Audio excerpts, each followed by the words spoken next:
Bueno, pues bienvenida a esta información trimestral, a este informe trimestral para inversores de MD Investment Capital, tercer trimestre ya.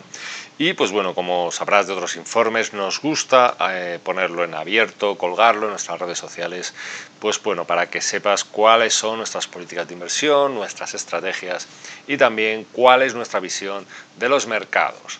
Bueno, pues empezamos como es habitual. Mi nombre es Miguel Figueras, soy el presidente y director de inversiones de MD Investment Capital. Y como te decía, empezamos con los tipos de interés. Bueno, ya hablamos en su día, en el anterior trimestre, de la situación que se estaba viviendo con los tipos de interés. Una situación extraña, una situación rara, rentabilidades negativas. Bueno, todo esto es culpa de la política monetaria del Banco Central Europeo, que está intentando, pues bueno, que los rendimientos de la deuda de los países miembros estén reduciéndose y que incluso en algunos casos, como ya explicaba en el anterior trimestre, hayan entrado en terreno negativo, es decir, una cosa súper extraña y anómala. Es de hecho que en ninguna escuela, yo cuando estudiaba en la Facultad de Económicas, en ningún sitio hablaban de intereses negativos, era algo que nunca se planteaba y sin embargo hoy en día es una realidad. Bueno, aquí tienes un mapa de esta parte del mundo, ¿no? Donde podemos ver, pues bueno, cuál es el nivel de tipos de interés. Como sabes, Estados Unidos en la última reunión de la Fed a finales de octubre decidió bajar aún más los tipos de interés. Lógicamente es una estrategia un tanto, bueno, la Fed se supone que es independiente, pero va cediendo a la presión del presidente Trump de seguir bajando tipos de interés para que la economía se mantenga, ¿vale? Aquí en la zona euro no tenemos margen en cuanto a bajadas de tipos de interés y bueno, pues se están haciendo otro tipo de políticas monetarias expansivas, como es todo lo que tiene que ver con la compra de deuda, etcétera. Con lo cual, como ves, pues bueno, a nivel de tipos de interés la situación es la que es decir, se favorece el endeudamiento barato y lógicamente esto traerá problemas porque no es conveniente, y esto es de manual, no es conveniente mantener unos tipos de interés tan bajos durante tanto tiempo. Y esto sin hablar de las otras acciones de política monetaria expansiva que realizan los bancos como el Banco Central Europeo o la Fed a nivel de intervención en los mercados, compra de deuda, repos en el caso de Estados Unidos. Por lo tanto, esto es muy peligroso. Y como te decía, los bonos a 10 años, que sin duda el reflejo más claro, por un lado está en el a nivel de deuda, ¿no?, de préstamos, y por otro lado está a nivel de la deuda corporativa, pues, deuda pública, y en este caso, pues, en los bonos del Estado a 10 años, aquí vemos cómo en muchos sitios están en terreno negativo, lo cual es una anomalía en sí mismo, perdón. Bueno, tampoco es normal que España, con el PIB bajando, Italia, con la situación política y económica que tiene, estén a estos niveles. O sea, esto, desde luego, está pervirtiendo y está distorsionando una cosa tan clara como es la medición del riesgo, ¿vale? Entonces, claro, si decíamos que en su día Alemania era, digamos, pues bueno, el activo más seguro a nivel de bonos del Estado a 10 años, que el rendimiento del bono a 10 años en Alemania era lo que se contaba como para activos en riesgo, bueno, pues, ¿cómo vamos a hacer cálculos con rentabilidades negativas? Hay fórmulas que no funcionan. ¿Cómo es posible que entre España y Alemania haya menos de una distancia tan pequeña, ¿no?, en cuanto a prima de riesgo?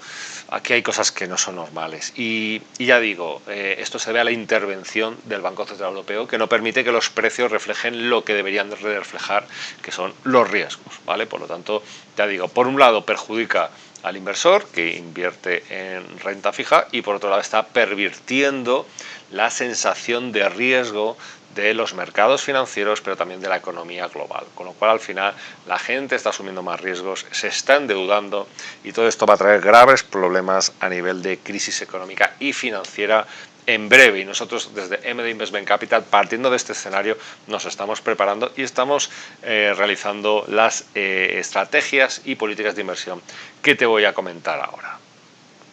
Renta variable. Bueno, para inversores normales o cuando tú vas al banco o depende de con quién inviertas, ¿no?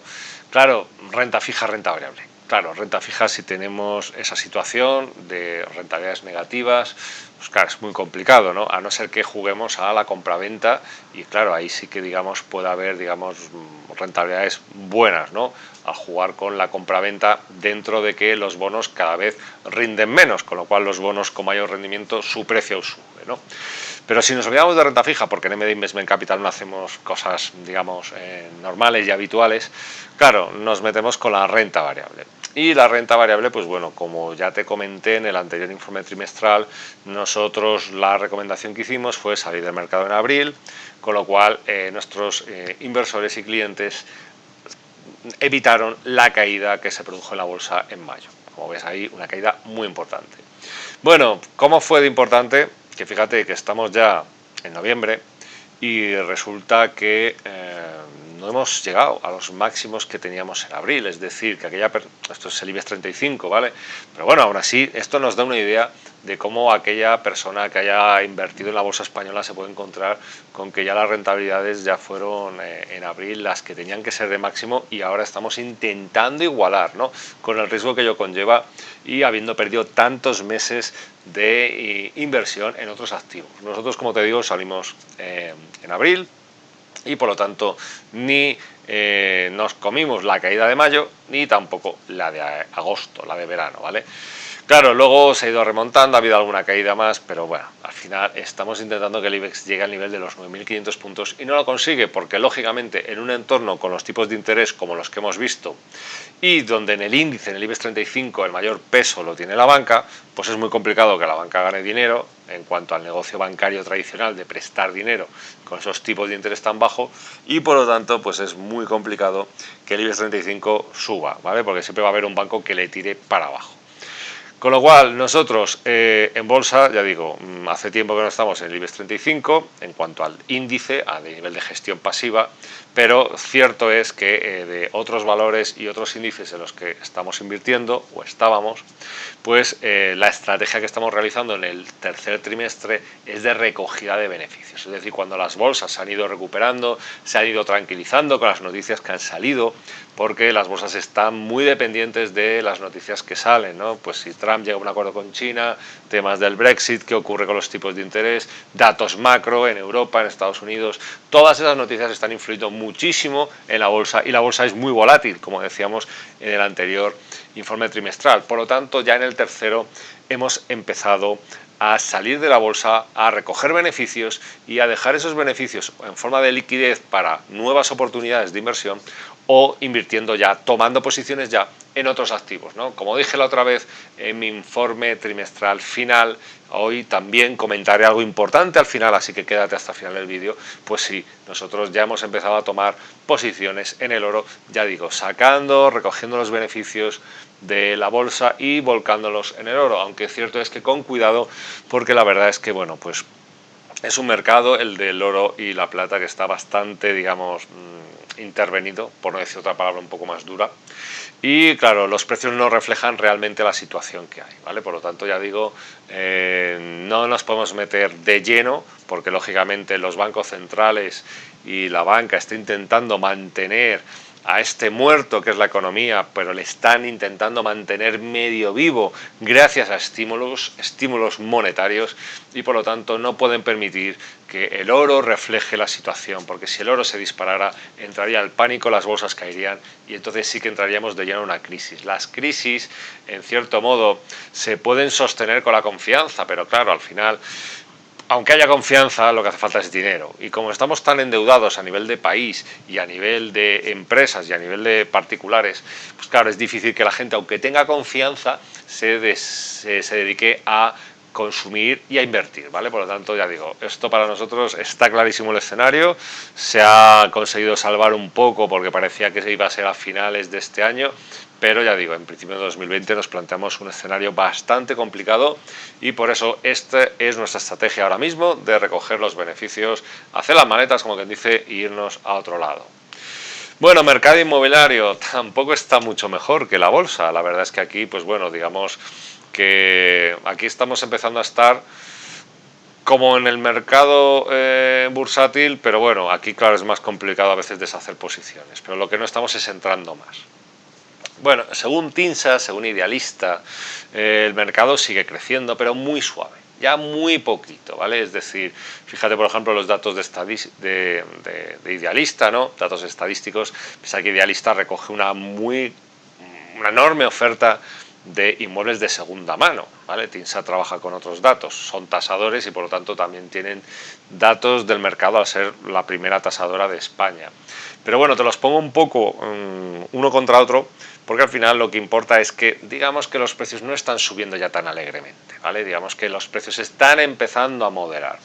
Y bueno, no hay que darse cuenta de esto nada más que mirando escaparates de inmobiliarias o precios en internet de inmuebles de segunda mano en grandes capitales. Es decir, yo pues bueno, suelo viajar bastante a Barcelona y al final veo que, oye, que los precios están en máximos y que claro, que hay cada cosa que por 5.000 euros metro cuadrado dices, pero qué barbaridad es esta. Bueno, pues ya es que estamos empezando a estar en unos precios demasiado altos.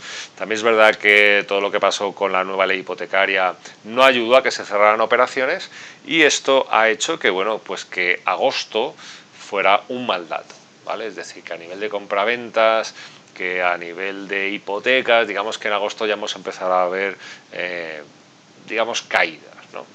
Entonces la sensación es que los precios se están moderando, lógicamente están llegando a un máximo donde es muy difícil que crezcan y además las hipotecas, aunque los bancos digamos que están haciendo una guerra por captar clientes, lo que está claro es que si el precio es muy alto, es complicado darle hipoteca. O sea, aunque el banco quiera cumplir objetivos, aunque el banco dé unas condiciones que son buenas, claro, al final hace falta una capacidad de pago y hace falta una capacidad de ahorro. Y claro, cuando los precios se disparan tanto, los números no dan, ¿vale? Por lo tanto, ya digo, entre la nueva ley hipotecaria que pues puso muchas operaciones y también todo el tema de los precios que están en máximos, pues es normal que el mercado de la vivienda se empiece a enfriar. Por lo tanto, ya digo que aquí nosotros no vamos a invertir más, sino pues bueno, vamos a seguir obteniendo rentabilidades con lo que ya teníamos o deshaciendo operaciones, pero ya digo, aquí ahora mismo no vamos a invertir más. Con lo cual, lo mismo que te decía con el tema de inversión en bolsa, estamos empezando a estar prudentes,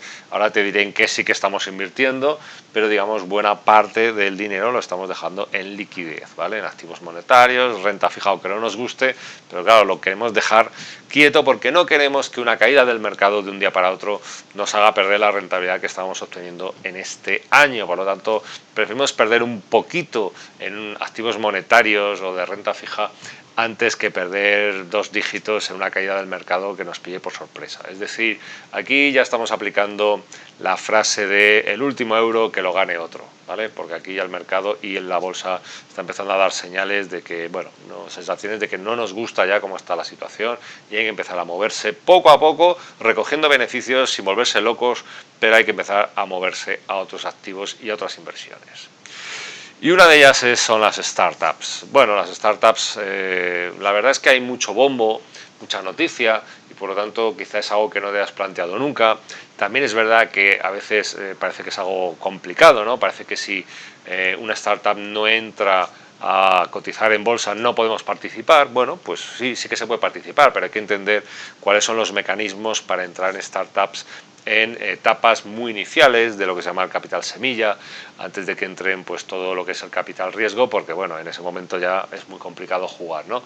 Pero nosotros, digamos, nos movemos a un nivel de startups, de círculos de business angels, capital semilla, etcétera. Ahí es donde nos movemos y bueno, pues seguimos trabajando con startups e invirtiendo en startups, porque como he dicho en otros informes, nos permite dar unas rentabilidades con poco dinero, pues obtener una gran rentabilidad, y esto es lo que permite que cuando las cosas se están poniendo como se están poniendo, pues la cartera, aunque caiga algo, otro tipo de activos, como puede ser mercado inmobiliario, como puede ser bolsa, pues consigamos una rentabilidad superior y digamos por encima de lo normal. Lógicamente asumiendo otro riesgo, ¿vale? Porque aquí la diversificación y aquí el riesgo es mucho más alto, pero lógicamente nosotros no estamos, digamos, cerrados a este tipo de inversiones con los instrumentos que tenemos a través de, pues bueno, los fondos que creamos, sociedades de inversión, etcétera, pues no tenemos límites que en otros casos o con otros productos sí que los hay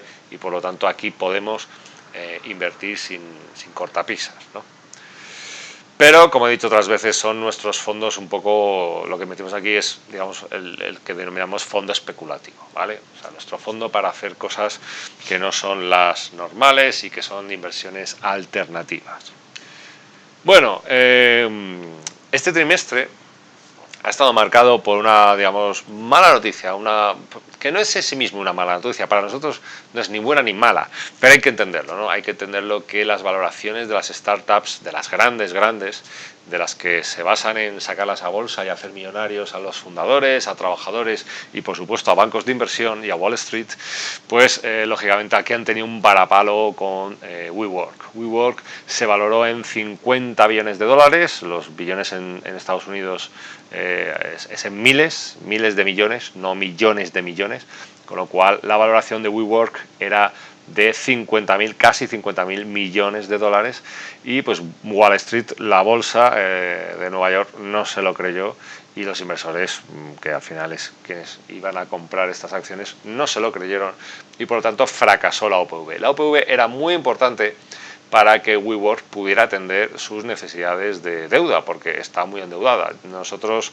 entendemos cuál es el modelo de WeWork y, pues bueno, realmente es un modelo que tiene mucho apalancamiento, unos compromisos de deuda elevados y, por lo tanto, pues bueno, nosotros sabíamos que esto no iba a funcionar. Es decir, aunque esto hubiera llegado a bolsa, si hubiéramos invertido en ello, sería, pues eso, no considerándolo como una acción, sino como algo, digamos, pues bueno, especulativo a nivel de startup, es decir, hubiéramos invertido los fondos especulativos, nunca los fondos que van al mercado de bolsa, porque entendíamos cuál era su modelo de negocio y cuál era el riesgo. Lo que pasa es que, bueno, si la OPV tiene éxito, oye, ¿por qué no intentar, digamos, pues bueno, aprovechar las típicas subidas que se pueden dar al principio de OPVs y, pues bueno, oye, sacar un rendimiento elevado en poco tiempo?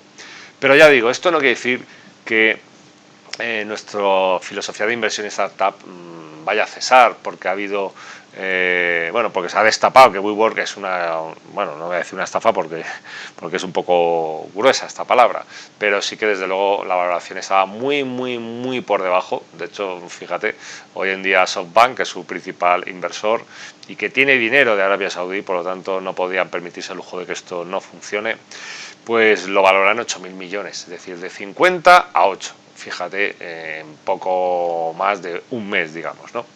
Entonces, ese es el problema que hay con las startups. Es decir, hay que entender muy bien qué es una startup, cómo funciona una startup. WeWork no es una startup, es una inmobiliaria tradicional que alquila unos espacios, los reconvierte, los divide y los alquila otra vez a gente, pues bueno, a pequeñas empresas, digamos, etcétera, ¿vale?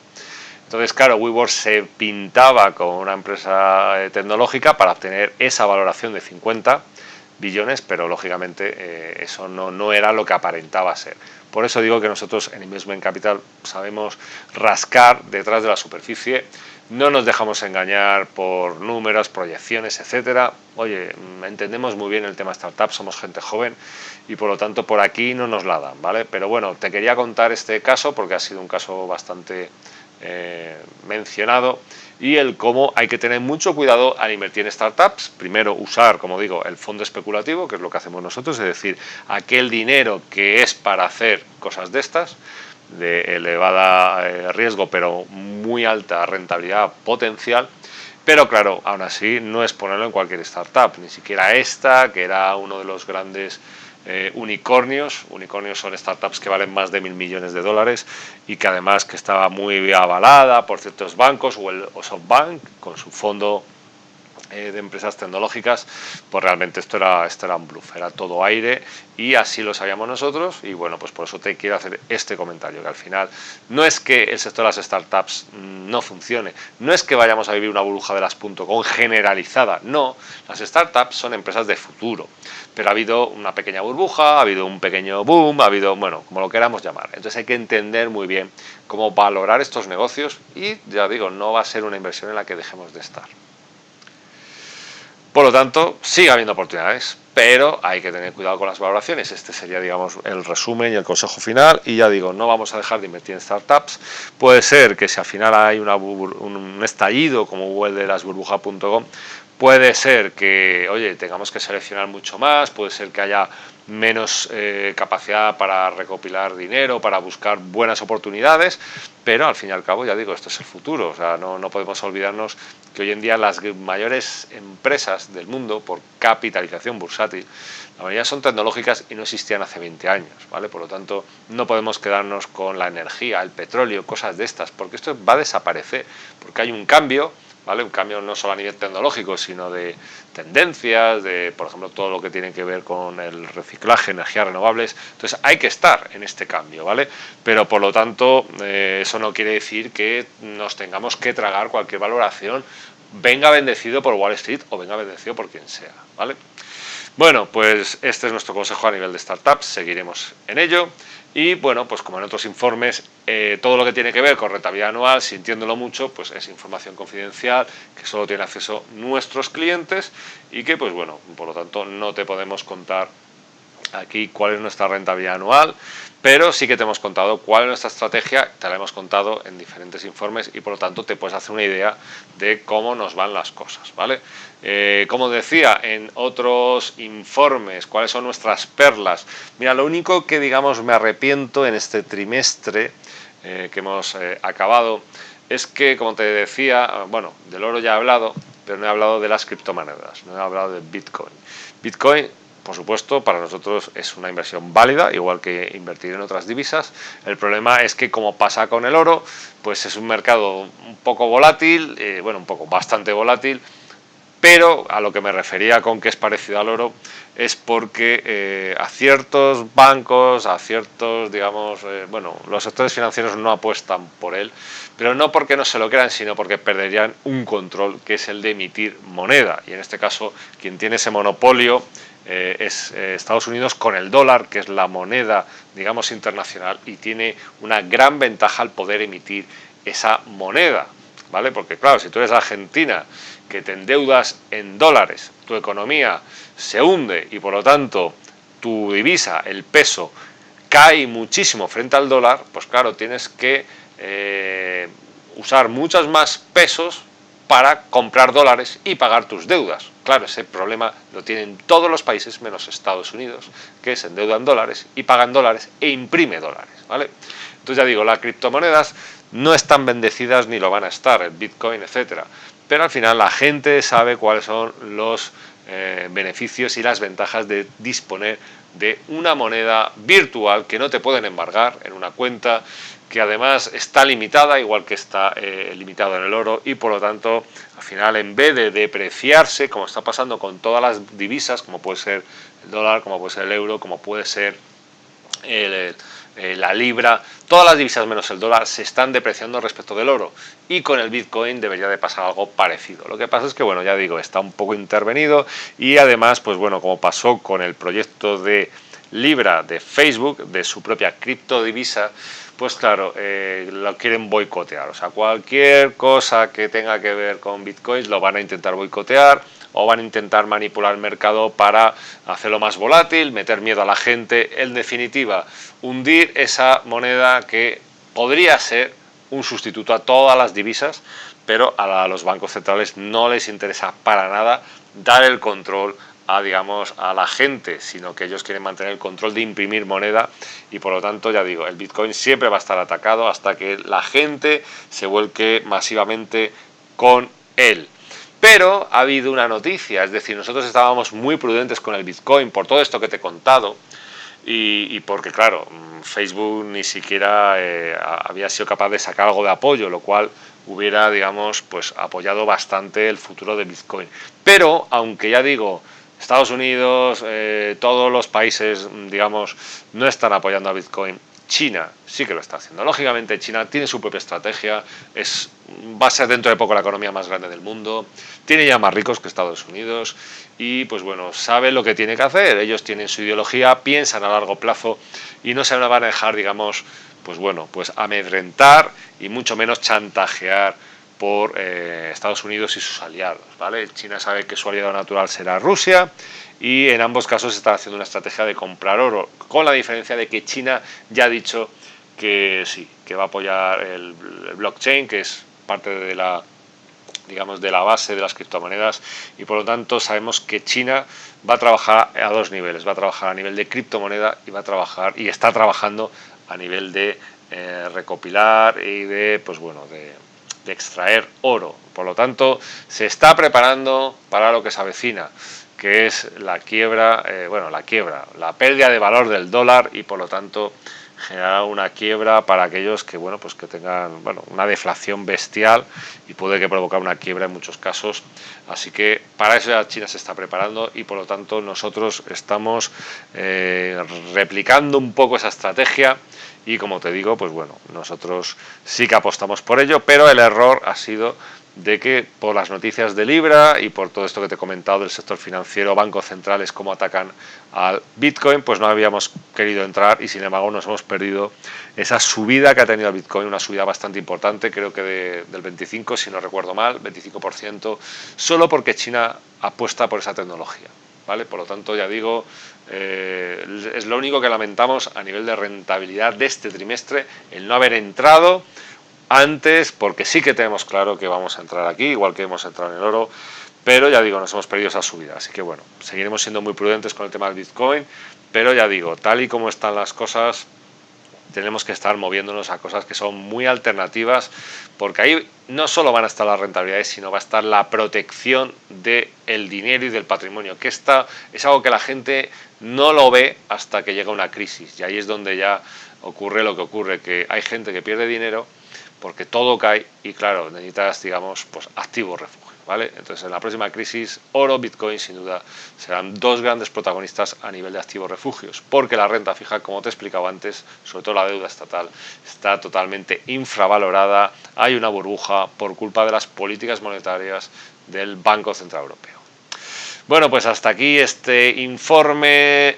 Bueno, si te ha gustado lo puedes compartir, también podemos comentar, para eso lo hacemos, ¿no? Para intercambiar opiniones, aprender unos de otros, pero ya digo, sobre todo lo hacemos para mostrar cuál es nuestra filosofía en MD Investment Capital, y si tienes algún tipo de duda, o si quieres contactar con nosotros, o si quieres algún tipo de, pues bueno, saber qué podemos hacer por ti y por tus ahorros, contáctanos por email, escribiéndonos al info@mdinvestmentcapital.es.